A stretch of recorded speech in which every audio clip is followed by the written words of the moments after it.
Pig Nuts, AFC NFC National Championship week. I know that I said that amazing Pig Nuts was coming, and that I was gonna redeem myself for missing last week, but today is not that day. It's coming, just not today. I feel horrific. I went to a club last night. I went to a club. Me and Robin and two other people went to a club in Tallahassee with all the young kids called The Standard, and we got really hungover. And it was not great. It was a good time. It's just I'm not used to that. I got home way too late, and I feel horrible. But I'm gonna do this. I'm gonna do Pig Nuts. We got who's back. We got who's dead. We got who's not back, but not dead. I rolled in way too much mud, but let's ride. Start off with who's back.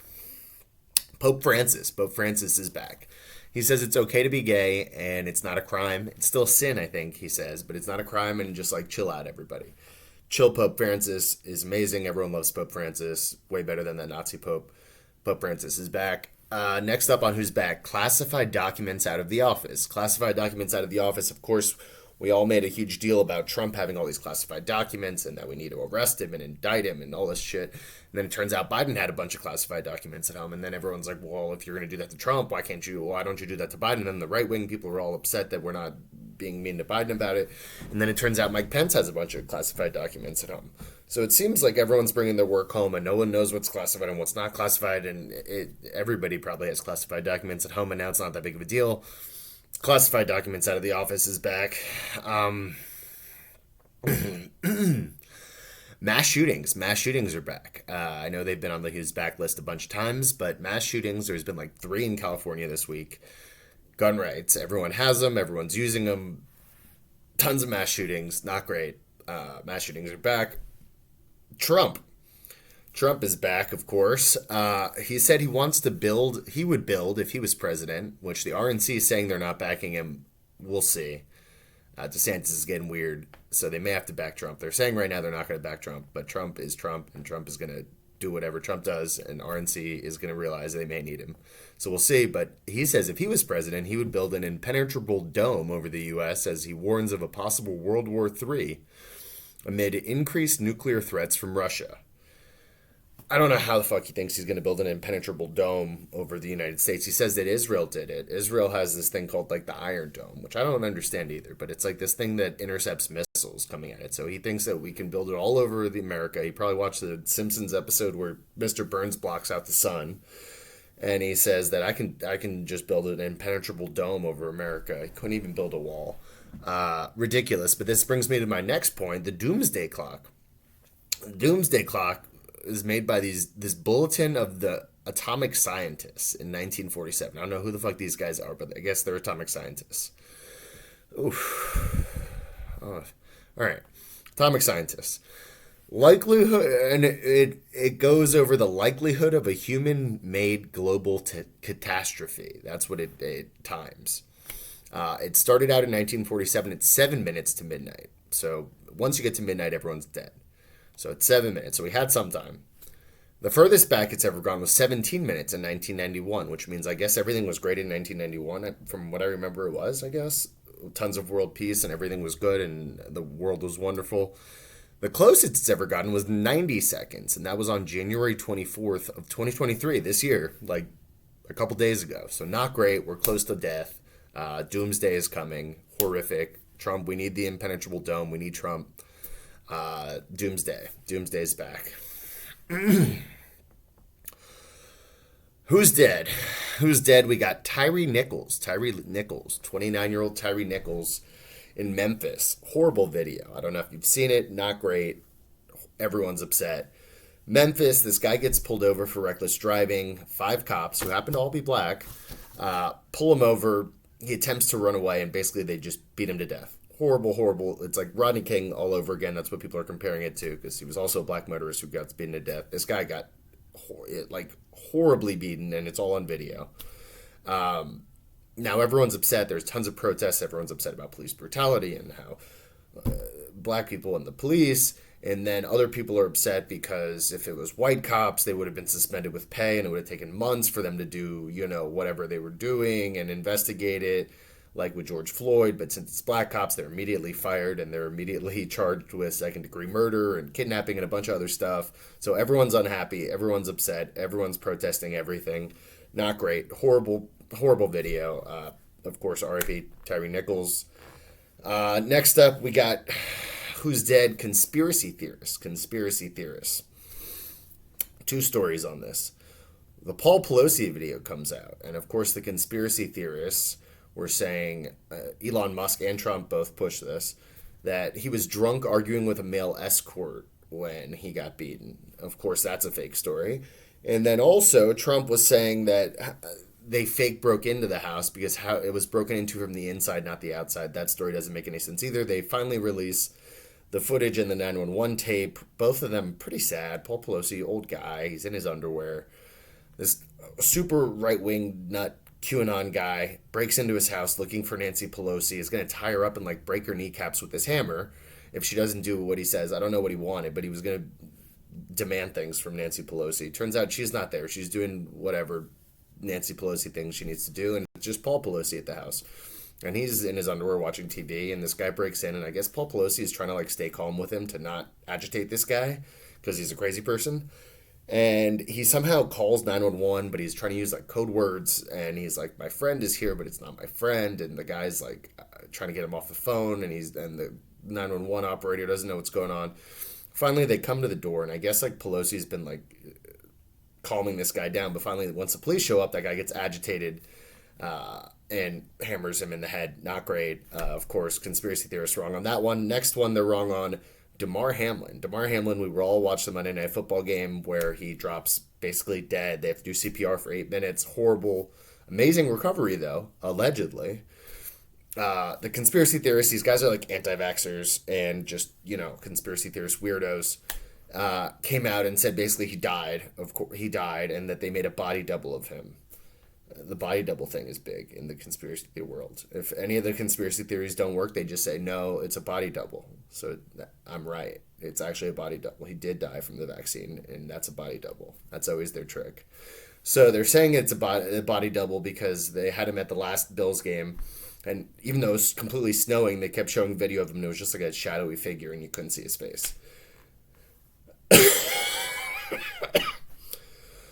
Josh Allen has to come out and say, of course, that's ridiculous. Damar Hamlin came out yesterday in a video and was like, I'm recovering, I'm fine. This is Damar Hamlin. I'm me, Damar Hamlin. And they're going to be like, that's deep fake. Of course, ridiculous conspiracy theory. Damar Hamlin's alive. Luckily, good for Damar Hamlin.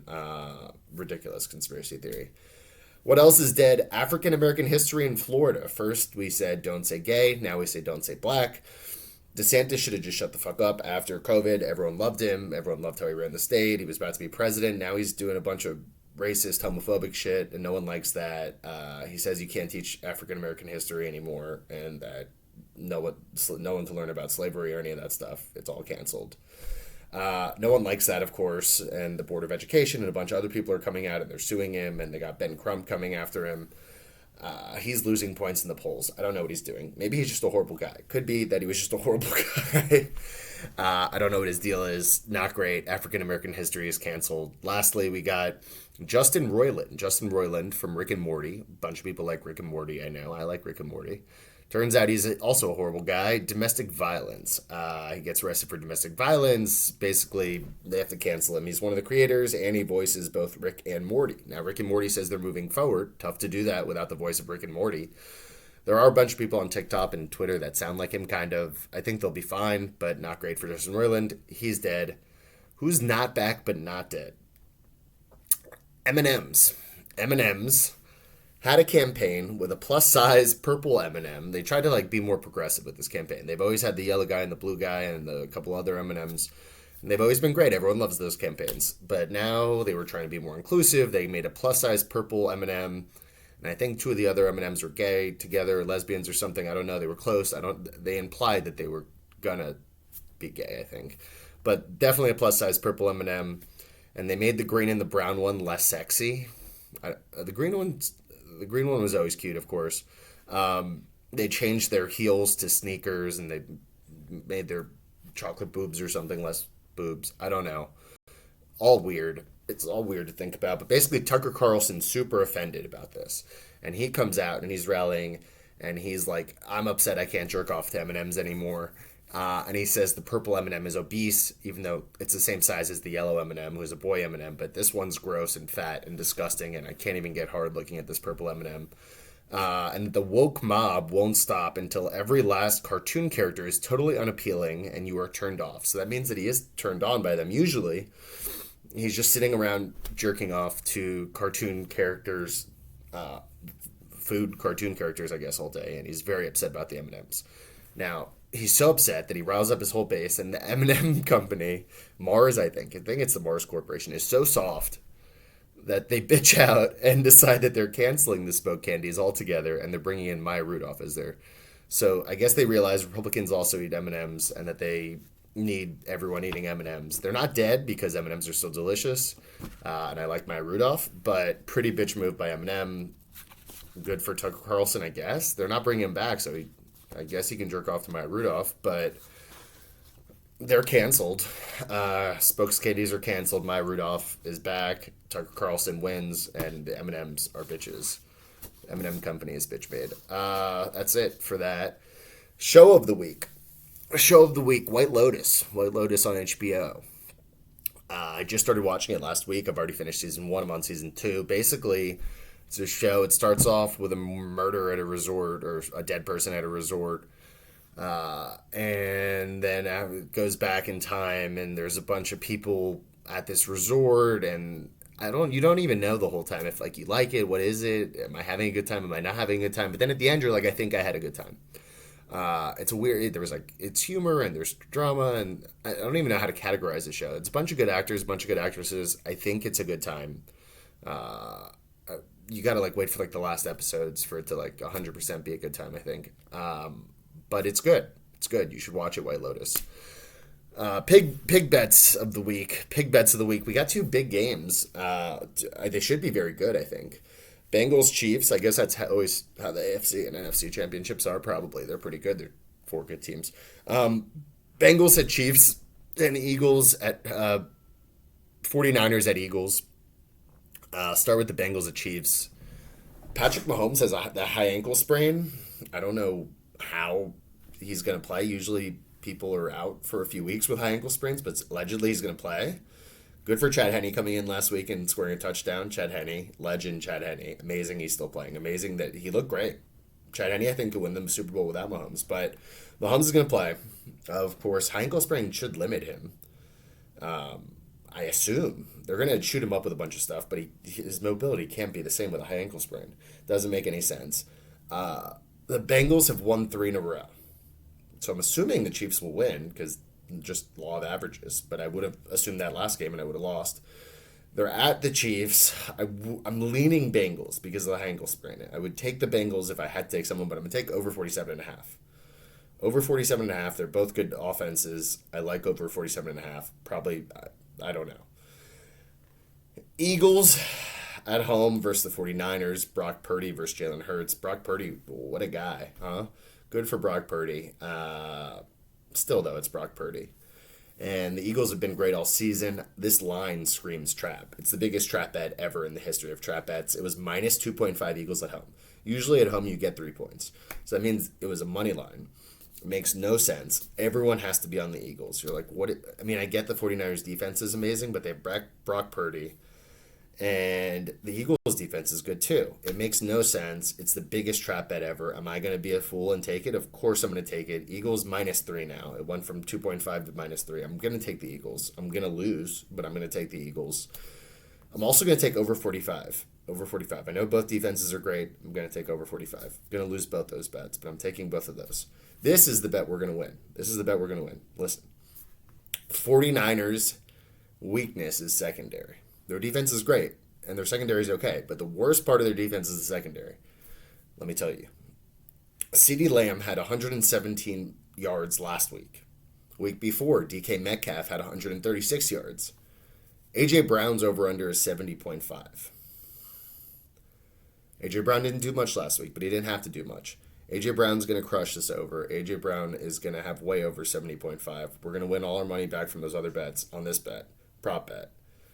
That's all we have this week. I tried my best. I'm really not doing well. I'm going to have an amazing pig nuts eventually. Maybe for the championship, maybe for the Super Bowl. This is not one of them, but I did it. Pig nuts. Look at us. Look at us go.